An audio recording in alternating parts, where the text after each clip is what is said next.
Hola, mi nombre es Emma Martínez Moreno y vengo a hacer un video Big 6 sobre el turismo durante la dictadura franquista. En este vídeo voy a tratar tres objetivos. El primero, investigar cómo era el turismo predictadura. El segundo, averiguar cómo se desarrolló durante la dictadura.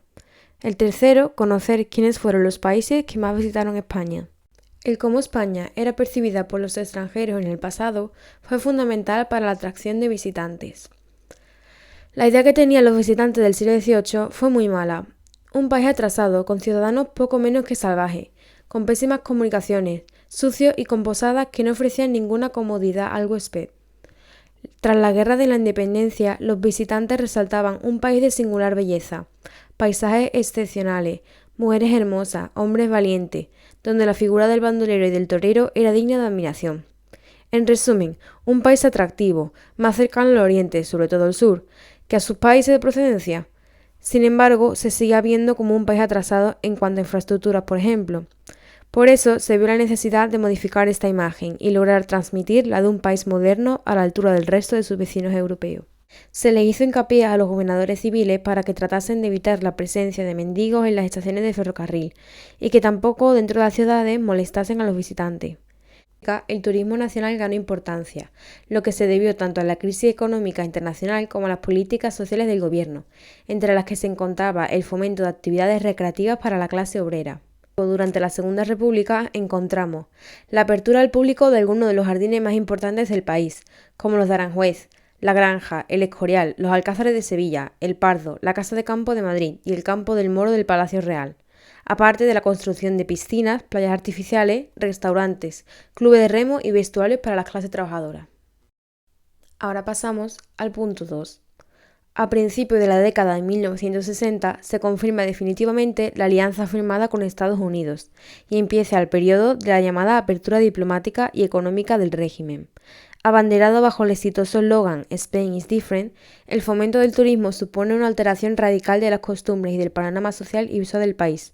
Los numerosos europeos que visitan un lugar en busca del sol y playa, además de los diferentes paisajes que España podía ofrecer. Un ejemplo de proyecto para fomentar el turismo nacional fue Perlora, la ciudad de vacaciones, construida en el año 1954 y creada como una ciudad para el retiro vacacional de trabajadores y obreros. La ciudad residencial llegó a su punto álgido entre los años 60 y 80, en los que llegó a conseguir fama a nivel nacional. La retórica propagandística orientada al turismo extranjero daba en el clavo al crear la impresión de que, al entrar en España, tiene uno la sensación de haber cruzado el umbral de otro mundo.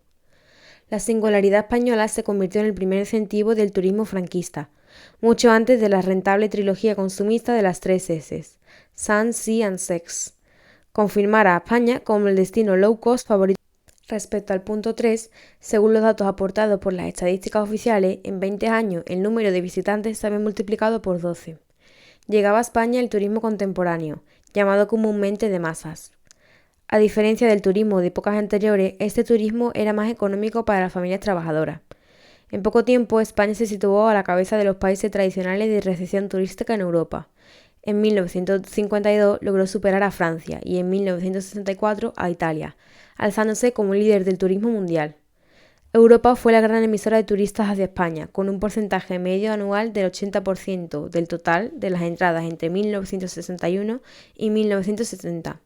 En 1965, por ejemplo, Francia aportó aproximadamente 6 millones de visitantes en el total de entrados por nacionalidad, con lo que superó ampliamente a los dos países que la siguen en el ranking, Gran Bretaña y Alemania, con 1.300.000 y 1 millón de turistas respectivamente.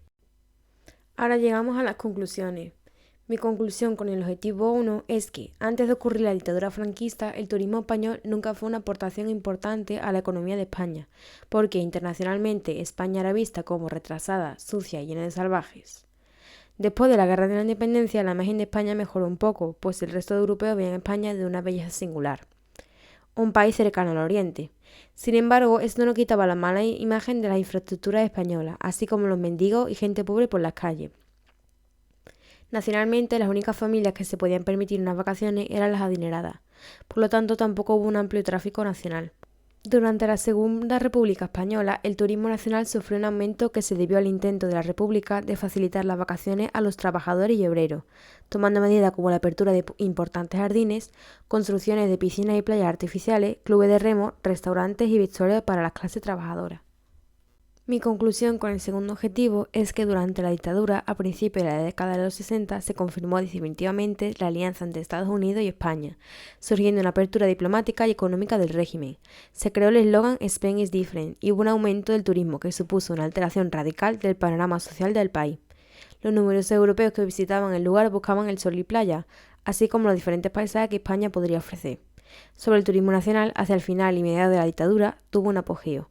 Un ejemplo siendo Perlora, que fue construida en el año 1954, teniendo su mayor circulación de turistas entre los años 60 y 80. Gracias a la propaganda que decía que al entrar en España uno iba a un mundo totalmente diferente, España se elevó como el destino low cost preferido de los trabajadores europeos. Y con respecto a la conclusión número 3, según la estadística, en 20 años el número de visitantes en España se multiplicó por 12, superando a Francia y a Italia, países tradicionalmente vistos como el destino preferido de Europa. Europa ocupó el 80% de turistas anuales, y entre sus visitantes más comunes estaban los franceses, los ingleses y los alemanes.